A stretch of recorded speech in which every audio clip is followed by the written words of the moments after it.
Skylark, Chapter 12. We woke to a new sound, a sound I hadn't heard for months. I ran to the window. Rain. Anna! I turned, and Caleb and I grinned at each other. We dressed quickly and ran downstairs to the porch. Rain came down, filling the rain gutters. It sent little rivers down the driveway. Everything smelled sweet. Caleb spread his arms and ran out into the rain in his clothes, racing around the yard. I laughed and ran after him. We jumped and ran, feeling the cool water run down our faces. We looked up, and Sarah stood on the porch. She smiled, and very slowly she walked down the steps and lifted her face in the rain. Then she ran down the lawn to take our hands and dance with us. The ants came out on the porch to watch. "Rain," Sarah called to them. "It's been so long." William came up from the water in his yellow slicker and hat to watch too. Then, laughing, he took off his slicker to dance with us until the ants made us come up and dry off with towels. We were sorry to see the sun come out.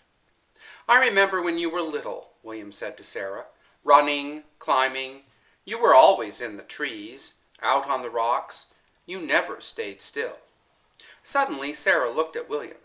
"Do you remember a song Papa used to sing about a skylark?" she asked. William smiled. "A poem. I only remember the first line. Like a skylark, Sarah sings. Papa said you'd never come to earth."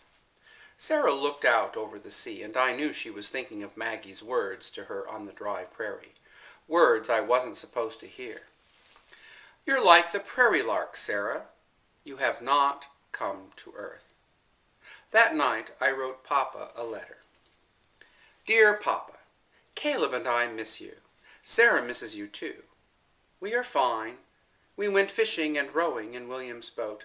Sometimes seals poke their heads out of the water to watch us. You would love the sea. Write soon. Love, Anna.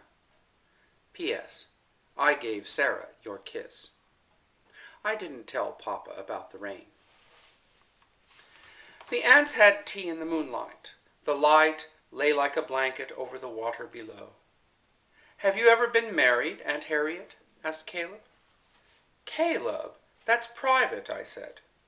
But Aunt Harriet smiled. She took Caleb on her lap. "Private maybe," she said, "but like everything else, it's history. No, I was never married. Almost, but not quite. I never met a dashing man like your father." "What's dashing?" asked Caleb. "That's what I'm doing," said Aunt Lou, coming down the path. She was dressed in a bathrobe. "I'm dashing into the water. Do you want to come? I'm going skinny dipping." "Do you mean you're going to swim all naked?" asked Caleb. Caleb followed Aunt Lou down the path, and then his voice came up the hill.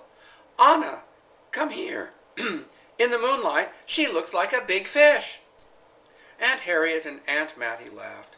Aunt Mattie so hard she spilled her tea, and then it was quiet again. "Everyone goes skinny dipping," said Sarah. Her voice was soft with memory.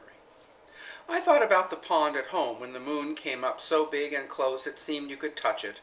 Far off, a loon cried on the water.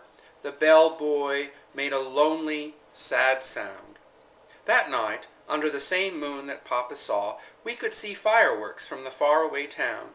Splashes of color in the sky, red and silver and green.